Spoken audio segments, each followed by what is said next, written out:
दोस्तों अगर आप भी रिंकू सिंह सूर्य कुमार यादव को बेहतरीन खिलाड़ी मानते हैं तो वीडियो को लाइक जरूर कीजिएगा। दोस्तों जीत के बाद सूर्य कुमार यादव ने रिंकू सिंह की धोनी से तुलना करते हुए अपने बयान में कुछ ऐसा कह दिया ना कि सुनकर हर कोई दंग है। आखिरकार सूर्य ने रिंकू पर क्या कहा, उनके बयान का पूरा वीडियो आपको दिखाएंगे, लेकिन उससे पहले आप सभी को क्या लगता है रिंकू सिंह और बाबर आजम में बेहतर कौन है, नीचे कमेंट कीजिएगा। दोस्तों भारत और ऑस्ट्रेलिया की टीम के बीच में एक और सांस रोक देने वाला ये मुकाबला तिरुवनंतपुरम के ग्रीनफील्ड इंटरनेशनल स्टेडियम में खेला गया। आपको बता दें कि मुकाबले की शुरुआत ही भारत के धमाके के साथ हुई थी। हम भले ही टॉस हार गए, लेकिन मुकाबले और सीरीज को जीतने का जज्बा शुरुआत से दिखाई पड़ रहा था और सबसे ज्यादा ताबड़तोड़ थी हमारी बल्लेबाजी। दोस्तों आपकी जानकारी के लिए बता दें कि मैदान में आते ही यशस्वी जायसवाल ने 25 गेंदों में 9 चौके 2 छक्के लगाकर पूरे 53 रन बनाए। ऋतुराज गायकवाड़ ने 43 गेंदों में 3 चौके 2 छक्के ठोककर 58 रन बना डाले। तो वहीं ईशान किशन की बात करें ना, ये जनाब भी 32 गेंदों में 3 चौके 4 छक्के लगाकर पूरे 52 रन बनाकर गए। जाते जाते सूर्य जीत का तिलक ना लगाकर जाए, ऐसा हो नहीं सकता। 10 गेंदों में 2 छक्के लगाकर 19 रन उन्होंने भी बनाए थे। लेकिन दोस्तों सबसे ताबड़तोड़, सबसे खतरनाक पारी आज मैदान में रिंकू सिंह की रही। जरा ये आंकड़े तो सुनिए। 9 गेंदों में 4 चौके 2 छक्के लगाकर रिंकू ने ओवरऑल 344 का स्ट्राइक रेट मेंटेन रखा और पूरी पारी में यह स्ट्राइक रेट 300 से ऊपर का ही रहा। दोस्तों 9 गेंदों में रिंकू के 31 रन भारत को उठाकर 235 तक ले गए थे 170 से।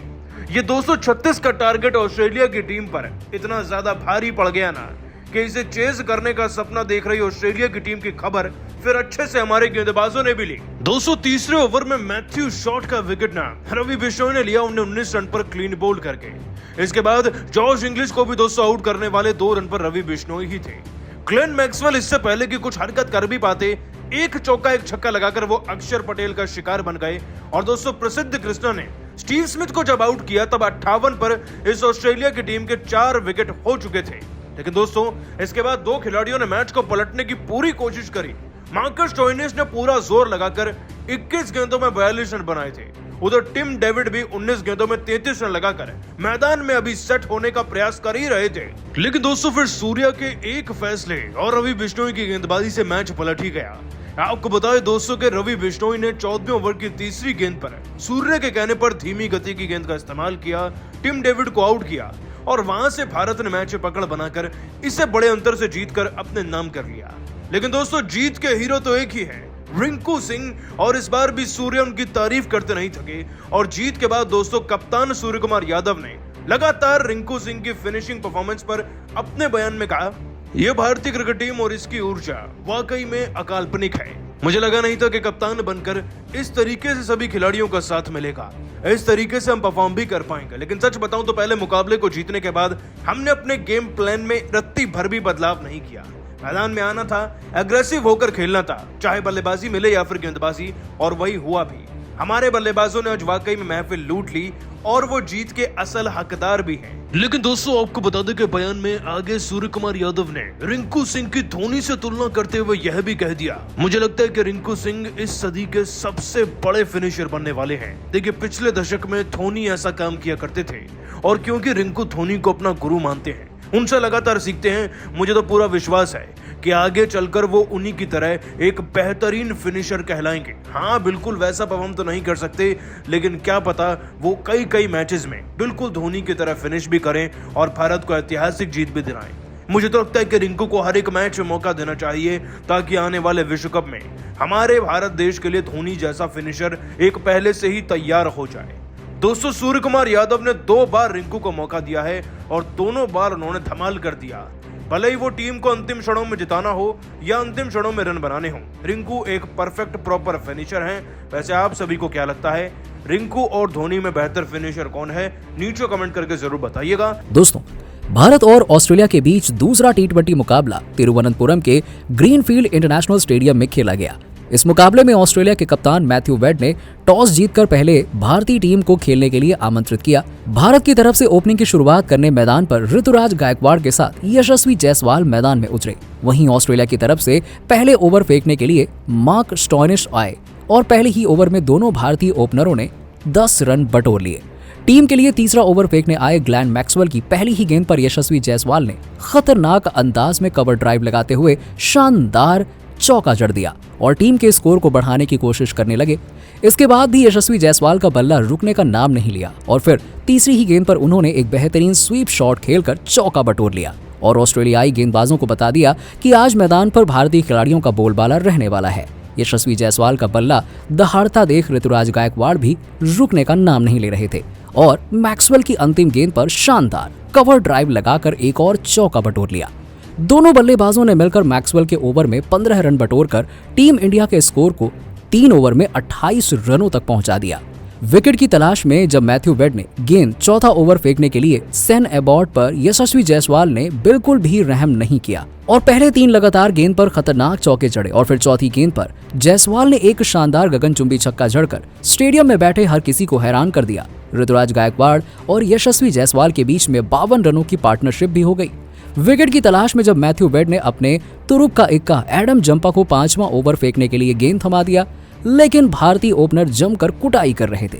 टीम के लिए 6वां ओवर फेंकने आए एलिस को यशस्वी जायसवाल ने 3 खतरनाक चौके लगाकर केवल 24 गेंद में अपना तूफानी अर्धशतक ठोक दिया।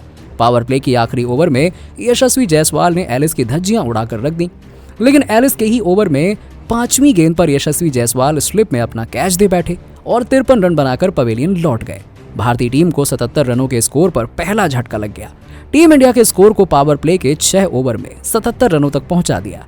केवल 1 विकेट के नुकसान पर यशस्वी जायसवाल का विकेट गिरने के बाद मैदान पर ऋतुराज गायकवाड़ का साथ देने के लिए ईशान किशन आ गए। इन दोनों बल्लेबाजों ने मिलकर टीम इंडिया के स्कोर को 10 ओवर में 100 रनों तक पहुंचा दिया। ईशान किशन का बल्ला रुकने का नाम ही नहीं ले रहा था। ईशान किशन बेहद ही आक्रामक अंदाज में बल्लेबाजी कर रहे थे। ऑस्ट्रेलिया के हर गेंदबाज की धुनाई कर रहे थे जम करके। टीम इंडिया के स्कोर को 15 ओवर में ही 164 रनों तक पहुंचा दिया। एडम जंपा से लेकर एलिस तक हर गेंदबाज की बेरहमी से धुनाई की और देखते ही देखते केवल 32 गेंदों में ही तूफानी अर्धशतक जड़ दिया। लेकिन अर्धशतक लगाते ही ज्यादा देर तक मैदान पर टिक नहीं सके और मार्क स्टोइनिस के शिकार हो गए। टीम इंडिया को 164 रनों के स्कोर पर दूसरा झटका लगा, लेकिन मैदान पर अब ऋतुराज गायकवाड़ का साथ देने के लिए सूर्य कुमार यादव आ गए और आते ही सूर्य कुमार यादव ने छक्का लगाकर अपना खाता खोला और साथ ही साथ टीम इंडिया के स्कोर को तेजी से आगे बढ़ाने लगे।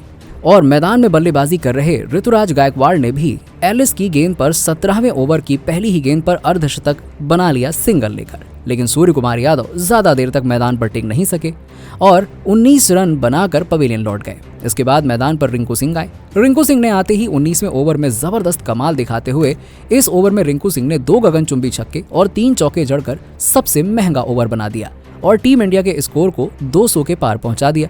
लेकिन ऋतुराज गायकवाड़ अर्धशतक लगाने के बाद पवेलियन लौट गए और टीम इंडिया को चौथा झटका लग गया। इसके बाद मैदान पर तिलक वर्मा आ गए और आते ही शानदार छक्के के साथ अपना खाता खोला और टीम के स्कोर को तेजी से आगे बढ़ाया। और अंत में रिंकू सिंह और तिलक वर्मा ने भी मैदान पर जबरदस्त तबाही का मंजर दिखाते हुए टीम इंडिया के स्कोर को 20 ओवर में ही 235 रनों तक पहुंचा दिया और ऑस्ट्रेलिया के सामने पहाड़ जैसा स्कोर खड़ा कर दिया। रिंकू सिंह ने केवल 9 गेंदों का सामना किया और 2 गगनचुंबी छक्के लगाए और 4 चौकों की मदद से 31 रन बना डाले।